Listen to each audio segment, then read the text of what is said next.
अस्सलाम क्लास 10 अभी जो टॉपिक आज हमने करना है वो चैप्टर नंबर 3 का theorem of proportions. Proportion already आप लोगों ने किया हुआ है कि equality of two ratios A ratio B is equal to C ratio D. और नेक्स्ट इसमें फर्स्ट थ्योरम जो आ रहा है हमने 5 थ्योरम्स करने हैं और इसी से रिलेटेड एग्जांपल्स और हम क्वेश्चन देखेंगे। थ्योरम ऑफ इन्वर्टेंडो में जो फर्स्ट चीज़ हमारे पास इसमें आ रही है वो पोर्शन है जो हमें गिवन है A ratio B is equal to C ratio D. और हमने इन्वर्ट मीन के हमने इस चीज़ का उलट कर देना। अगर ए रेशो बी है तो क्या आ जाएगा B ratio A is equal to C ratio D है तो ये भी इन्वर्ट हो जाएगा डी रेशो सी आ जाएगा। तो ये हमारे पास थ्योरम ऑफ इन्वर्टेंडो आता है। एग्जांपल जो वन इससे रिलेटेड है ये प्रोपोर्शन हमें गिवन है और ये सोल्यूशन हमने लेके आना है। जब इसको ऑब्जर्व करते हैं तो 3m/2n है और यहाँ पे 2n/3m आ रहा है। इट्स मीन कि इन दोनों की जो पोजीशन है वो चेंज हो रही है। इट्स मीन हमने इन्वर्टेंडो थ्योरम इसमें अप्लाई करना है। प्रोपोर्शन लिखेंगे और इसके बाद हमने इसे फ्रैक्शन की फॉर्म में लिख दिया और बाय इन्वर्टेंडो थ्योरम क्या हो जाएगा ये इन्वर्ट हो जाएगा 2n/3m हो जाएगा और 2q/p आ जाएगा। और नेक्स्ट हमने इसे जो है वो पोर्शन की फॉर्म में लिख लेना है। तो ये हमारे पास थ्योरम ऑफ इन्वर्टेंडो से एग्जाम्पल नंबर 1 जो है सॉल्व हो जाती है। नेक्स्ट हमारे पास आ रहा है थ्योरम ऑफ अल्टरनेटो में अल्टरनेटली हमने फर्स्ट और दोनों रेशोज़ के जो फर्स्ट एलिमेंट्स हैं उन दोनों को लेना है। इसमें ए है और सी है तो ए रेशो सी ले लेंगे और सेकंड एलिमेंट को सेकंड के साथ लेना है बी रेशो डी आ जाएगा। इसमें आ जाएगा ए रेशो सी से को बी रेशो डी। अब एग्जांपल नंबर 2 इससे रिलेटेड है। अब जो हमने प्रूव करना है उसको हम देखते हैं 3p+1 3p+1 और यहाँ पे 2q आ रहा था जबकि यहाँ पे अब जो आंसर में आ रहा है 5 आ रहा है। इट्स मीन फर्स्ट दोनों के जो फर्स्ट एलिमेंट है वो उनका कॉम्बिनेशन आ रहा है। इट्स मीन यहाँ पे हमने अल्टरनेटो थ्योरम अप्लाई करना है। अब इसमें जो गिवन है उसे हम अभी फ्रैक्शन की फॉर्म में कर लेते हैं लिखेंगे। इसके बाद जब अल्टरनेटो थ्योरम करना है तो इसमें क्या है ए और सी इन दोनों को लेना है। तो ए की जगह 3p+1 आ रहा है और सी की जगह 5 आ रहा है तो ये चीज़ आ जाएगी। और इसके बाद बी और डी की रेशो लेनी है तो 2q/7s आ जाएगा और इसके बाद हमने इसे प्रोपोर्शन की फॉर्म में लिख लेना है। तो ये हमारे पास अल्टरनेटो थ्योरम आ जाता है। नेक्स्ट जो है थ्योरम ऑफ कंपोनेंटो है। थ्योरम ऑफ कंपोनेंटो में हमारे पास क्या है कंपाउंड से निकला इट्स मीन हमने ऐड करना है। इसमें if A ratio B is equal to C ratio D है तो इसमें क्या हमारे पास क्या होगा कि हमने जो फर्स्ट एलिमेंट से ए और सी इसमें जो है वो जो सेकंड एलिमेंट्स को हमने ऐड कर देना है। a+b ratio B is equal to c+d ratio D.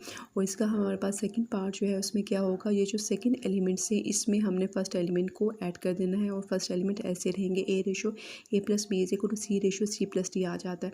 अब इससे रिलेटेड जो एग्जांपल है वो भी देख लें। इसमें m+n आ रहा है जबकि यहाँ पे क्या आता है m+n+t आता है। इट्स मीन यहाँ पे प्लस का साइन आ रहा है और सेकंड वाला एलिमेंट ऐसे आ रहा है। सेम इसी तरह जब इनको देखते हैं तो यहाँ पे चेंज आ रहा है और ये वाला जो सेकंड वाला है वो ऐसे ही रहता है। इट्स मीन हमने इसका फर्स्ट पार्ट अप्लाई करना है कि a+b ratio b is equal to c+d ratio d। अब इसमें पहले हमने फ्रैक्शन की फॉर्म में लिख दिया। अब हमारे पास क्या है ए की जगह ये आ रहा है बी की जगह ये आ रहा है तो a+b में क्या आ जाएगा m+t+n/n और p+q-2/q-2 और इसे सॉल्व करने के बाद जो है नेक्स्ट हमने इसे प्रोपोर्शन की फॉर्म में लिख लेना है। नेक्स्ट थ्योरम ऑफ डिविडेंडो है। इसमें जैसे हमने कंपोनेंटो में प्लस किया था डिविडेंडो में हमने माइनस करना है। If A ratio B is equal to C ratio D है then a-b ratio b is equal to c-d ratio d। हमने फर्स्ट जो एलिमेंट है उसमें से सेकंड एलिमेंट को क्या कर देना माइनस कर देना। आप इसे फर्स्ट के ऊपर भी पोजीशन आ सकती है और इसका सेकंड पार्ट में क्या है कि a ratio a-b is equal to c ratio c-d आता है। अब एग्जांपल नंबर 4 से रिलेटेड है। अब जब हम इसको इसके साथ कंपेयर करते हैं जो हमने रिजल्ट लेके आना है उसमें क्या आ रहा है m+1 आता था गिवन था और m-n+3 जो है वो रिजल्ट क्या आना है n-2 सेम आ रहा है। 2p+3 की जगह 2p-3q+2 आ रहा है और 3q+1 आ रहा है। इसमें जो इसका जो फर्स्ट वाला रिजल्ट है वो हम यहाँ पे अप्लाई करेंगे। इससे पहले हमने फ्रैक्शन की फॉर्म में लिख दिया। फ्रैक्शन की फॉर्म में लिखने के बाद डिविडेंडो थ्योरम जब हम अप्लाई करेंगे तो a-b/b आता है और इज इक्वल टू c-d/d आता है। a-b m+1 -n+2 सोल्यूशन के बाद m-n+3 आता है /n-2 और सेम इसी तरह c-d हमारे पास आता है और इसमें 2p+3-3q-1 और सोल्यूशन के बाद ये आंसर आता है। इसके बाद हमने इसे प्रोपोर्शन की फॉर्म में लिख देना है। नेक्स्ट थ्योरम जो है वो इंपॉर्टेंट थ्योरम है। थ्योरम नंबर 4 है थ्योरम ऑफ कंपोनेंटो डिविडेंडो थ्योरम। अब इसमें जो ऑलरेडी हमने किया हुआ है यहाँ पे कंपोनेंटो थ्योरम उसमें हमने प्लस करना था और डिविडेंडो थ्योरम जिसमें हमने माइनस करना था, इन दोनों को कंबाइन करेंगे तो जो हमारे पास नेक्स्ट थ्योरम बन रहा है theorem of componendo dividendo theorem बनता है।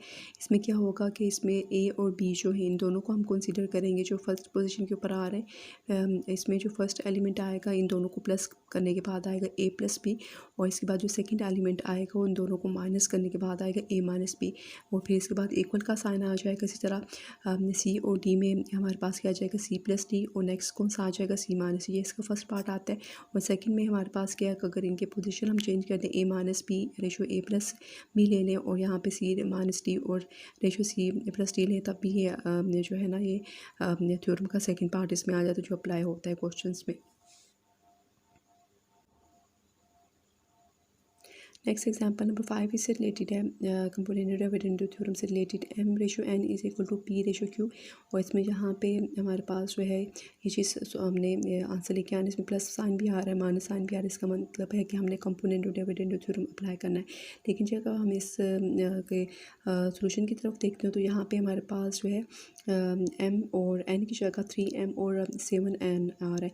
इट्स मीन कि जो हमारे पास क्वेश्चन है उसमें हमें कोई चीज़ मल्टीप्लाई या डिवाइड करना पड़ेगी ताकि हम रिक्वायर्ड जो है वो रिज़ल्ट लेके आ सकें। अब यहाँ पे m रेशो n है और p रेशो q, अगर हम इसको कंपोनेंट डिविडेंडो थ्योरम अप्लाई करेंगे तो हमारे पास पहले क्या आएगा m plus n ratio m minus n, और यहाँ पे क्या आएगा p plus q and p minus q।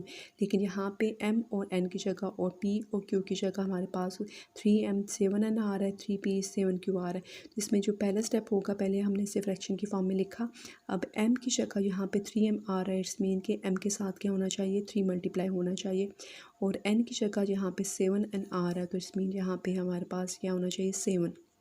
It's mean 3/7 के साथ हमें दोनों साइड्स को मल्टीप्लाई करना पड़ेगा। मल्टीप्लाई करने के बाद हमारे पास ये वैल्यू आ जाती है। अब हमने कंपोनेंट डिविडेंडो थ्योरम अप्लाई करना है। यहाँ पे क्या आ जाएगा 3m प्लस 7n ऊपर, और इसके बाद नीचे क्या आ जाएगा इनके दरमियान में हाँ जो अभी हमने प्लस किया है सेम इसी तरह आ जाएगा, लेकिन यहाँ पे साइन कौन सा आ जाएगा माइनस का। इसी तरह 3p प्लस 7q और नीचे क्या आ जाएगा 3p माइनस 7q, और इसे हमने प्रोपोर्शन की फॉर्म में लिख लेना है। तो कंपोनेंट डिविडेंडो थ्योरम से ये इजीली सॉल्व हो जाता है। इसी तरह नेक्स्ट एग्जांपल हमारे पास आ रही है एग्जांपल नंबर 6। अब इसमें if 5m plus 3n ratio 5m minus 3n is equal to 5p plus 3q ratio 5p minus 3q, then show that m ratio n is equal to p ratio q। अब हमें ये चीज़ given है, अगर ये चीज़ given है तो हम उससे पहले जो है वो फ्रैक्शन की फॉर्म में लिखेंगे और हमने ये जो है वो रिजल्ट लेके आना है। इसके लिए भी कंपोनेंट डिविडेंडो थ्योरम ही अप्लाई करेंगे। एक ही जगह 5m प्लस 3n आ रहा है, एक दफ़ा हमने ऐड करना है क्या 5m माइनस 3n, और नेक्स्ट में उसी तरह 5m प्लस 3n और सब्ट्रैक्ट करना है 5m माइनस 3n। यहाँ क्या सेम यहाँ पे इन दोनों को पहले हम ऐड करेंगे फिर सब्ट्रैक्ट करेंगे। सोल्यूशन के बाद जो हमारे पास आता है वो 10m डिवाइडेड बाई 6n और यहाँ पे 10p डिवाइडेड बाई 6q आता है। ये 10 और ये 10 और ये 6 और 6 कैंसिल हो जाएंगे। इसके बाद m divided by n is equal to p by q आ जाएगा। m ratio n is equal to क्या आ जाएगा p रेशो q, तो ये हमारे पास इसका रिजल्ट आ जाता है। नेक्स्ट एग्जांपल नंबर 7 है, using theorem of component dividend to find the value of m plus 3p divided by m minus 3p plus m plus 2q divided by m minus 2p if m is equal to 6p q divided by p plus q।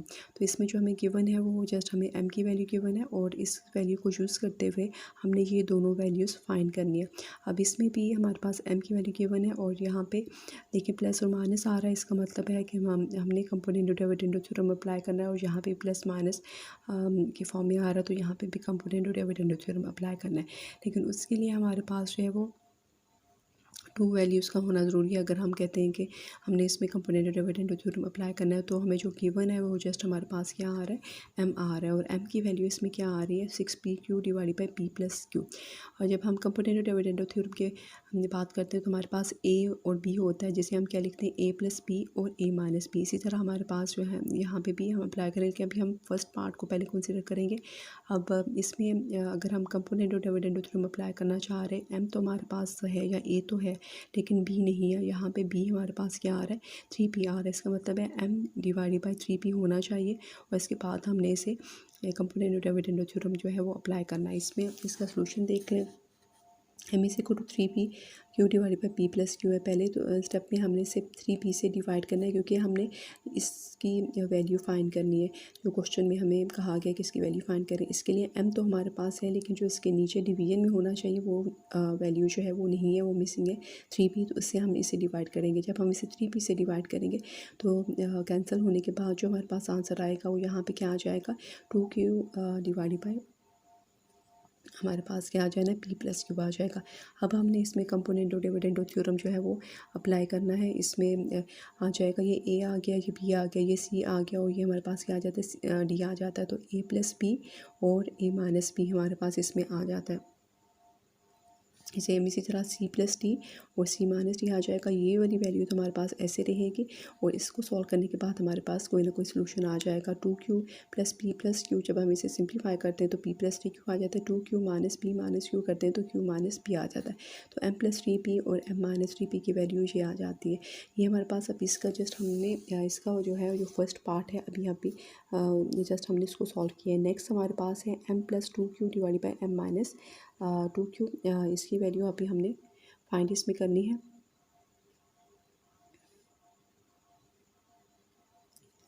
m plus 2q divide by m minus 2q। इस mean कि अब हमने जो है m को 2q के साथ divide करना है और इसके बाद कंपोनेंट डिविडेंडो थ्योरम अप्लाई करना है।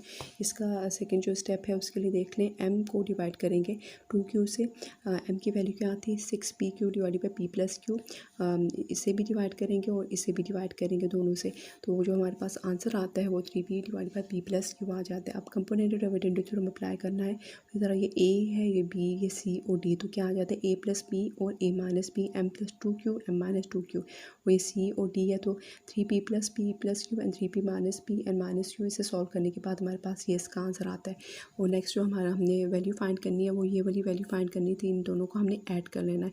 इन दोनों को ऐड करेंगे क्वेश्चन नंबर 2 को और क्वेश्चन नंबर 3 को। इसकी value p plus 3q divide by q minus p आते हैं और इसकी value 4p plus q divide by 2q minus 2p minus q आती है। इसको अब हमने सॉल्व करना है यहाँ पे। इससे पहले हम अरेंज कर लेते हैं। q माइनस पी है, माइनस कॉमन ले लेंगे तो p माइनस क्यू आ जाएगा। इसका एलसीएम p माइनस क्यू और 2p माइनस क्यू, ये माइनस इसके साथ चला जाएगा। एलसीएम लेने के बाद तो सिंप्लीफिकेशन के बाद इसका आंसर ये आता है। तो ये हमारे पास कंपोनेंट डिविडेंडो थ्योरम से ये क्वेश्चन सॉल्व हो जाता है। नेक्स्ट एग्जाम्पल नंबर 8 है, using theorem of component dividendo solve the equation. अब अगेन हमने theorem of component dividendo apply करना है और इस इक्वेशन को सॉल्व करना है। इट्स मीन यहाँ पे हमने कंपोनेंट डिविडेंडो थ्योरम अप्लाई करना है। अब यहाँ पे a की जगह जो है under root X plus T plus under root X minus 3 आता है। b की जगह under root X plus 3 minus under root X minus 3 आता है। c की जगह 4 आता है और d की जगह 3 आता है। इसमें फिर जब हम अप्लाई करेंगे तो हमारे पास आएगा a plus b a minus b that is equal to c plus D और c माइनस डी। a हमारे पास आ रहा है under root X plus T plus under root X minus 3 और प्लस साइन करेंगे under root X plus 3 minus under root X minus 3 और next हम इसे माइनस करेंगे under root 3 X plus 3 under root plus under root X minus 3 और इसके बाद minus sign करेंगे, ये आ जाएगा minus under root X plus 3 और माइनस माइनस प्लस हो जाएगा अंडर रूट एक्स माइनस 3 और इसी तरह 4 प्लस 3 और 4 माइनस 3। अब इसमें जो वैल्यूज़ कैंसिल होती हैं उसे कैंसिल कर लेंगे। ये पॉजिटिव वैल्यू है और ये नेगेटिव वैल्यू, ये दोनों कैंसिल हो जाएंगे। सेम इसी तरह ये नेगेटिव वैल्यू ये पॉजिटिव वैल्यू, ये दोनों कैंसिल हो जाएंगे। ये और ये टर्म्स जो है वो 2 टाइम्स आ रहे हैं तो 2 अंडर रूट एक्स प्लस 3 आ जाएगा और सेम इसी तरह ये और ये टर्म जो है ये भी 2 टाइम्स आ रही है। तो इसमें फिर जब इसे सिंप्लीफाई करेंगे तो जो इसका आंसर हमारे पास इसमें आता है वो 2 अंडर रूट एक्स प्लस 3 और 2 अंडर रूट एक्स माइनस 3 आता है। 4 प्लस 3 7 आ गया, 4 माइनस 3 1 आ गया। अब इसमें 2 कैंसिल हो जाएंगे। अंडर रूट को ख़त्म करने के लिए हमें जो है वो दोनों साइड के ऊपर स्केल लेना पड़ेगा। अंडर रूट और स्केल कैंसिल हो जाएंगे और ये 7 का स्केल 49 आ जाएगा। अब क्रॉस मल्टीप्लिकेशन कर लेंगे। X plus 3 is equal to 49 X minus 3 आता है और यहाँ से इसको सिंप्लीफाई करने के बाद जो है एक्स की वैल्यू जो है वो 25/8 आती है। तो ये हमारे पास जो है इसमें एग्जाम्पल नंबर जो है वो 8 सॉल्व हो जाती है by using component dividend theorem. Next जो है वो एग्जांपल नंबर 9 है। Using component dividend theorem solve the equation. Again हमारे पास जो है कंपोनेंट डिविडेंड थ्योरम ही से हमने इसे सॉल्व करना है। अब ये ए की जगह एक्स प्लस थ्री का square minus X minus Y का स्केयर आ जाता है, बी की जगह एक्स प्लस थ्री का square plus X minus five का स्केयर, और सी की जगह 4 और डी की जगह 5 आ जाता है। By using component dividend theorem A plus B और a minus B is equal to C plus D and C minus D. A की जगह ये फुल वैल्यू आती है एक्स प्लस थ्री का square minus X minus five का square, और हम प्लस करेंगे ये बी को, इस पूरे वैल्यू को इसमें। और नेक्स्ट जो है इसी वैल्यू में हमने ये चीज़ माइनस करनी है, तो ये माइनस साइन के साथ आ जाएंगे, फिर 4 + 5 और 4 - 1 आ जाएगा। नेक्स्ट इसमें जो ऑपोजिट वैल्यूज़ साइंस जहाँ पे आ रहे हो कैंसिल हो जाएगा, माइनस एक्स माइनस फाइव का स्केयर और एक्स प्लस फाइव का स्केयर, और ये 2 टाइम्स आ जाएगा 2x + 3 का होल स्केयर। ये 2 टाइम्स आप लोग पास आ जाना, 2 × x + 3 का होल स्केयर। सेम इसी तरह यहाँ पे x + 3 का होल स्केयर और माइनस एक्स प्लस थ्री का होल स्केयर ये कैंसिल हो जाएंगे, और -2 टाइम्स x - 5 का स्केयर आ जाएगा, और दैट इज इक्वल टू 9।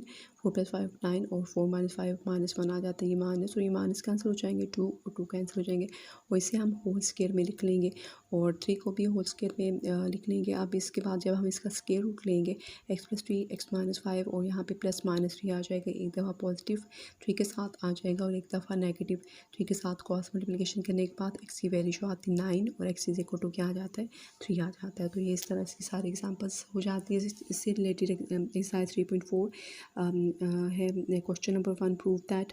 ये चीज़ प्रूव करनी है, और ये सारी चीज़ें आप लोगों को गिवन है, इसमें जितने भी इसके पार्ट्स हैं उन सब में आप लोगों को चीज़ें गिवन है, और अगैन कंपोनेंट डिविडेंड थ्योरम ही इसमें अप्लाई करना पड़ेगा। इनमें कंपोनेंट डिविडेंड थ्योरम अप्लाई करेंगे, कैंसिल करने के बाद जो हमारे पास आंसर आना चाहिए वो A/B is equal to C/D आना चाहिए।